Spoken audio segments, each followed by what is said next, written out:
আজ নতুন কিছু ট্রাই করলাম। আগের দিন রাত্রিবেলা মা দিয়েছিল টক দই খেতে।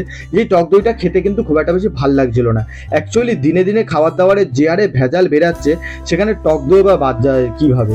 তো যাই হোক, টক দইটা খারাপ ছিল বলে ফেলে তো দিতে পারি না, কারণ খাবার জিনিস।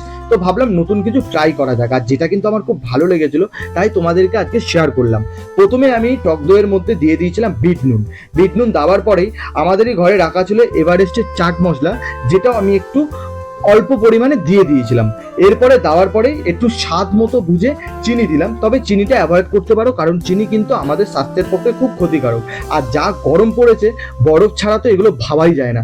যাই হোক, সম্পূর্ণ জিনিসটা আমার রেডি হয়ে গেছিলো। আর এটার আমি কি নাম দেবো জানি না, কারণ এটা আমি ফার্স্ট টাইম বানালাম।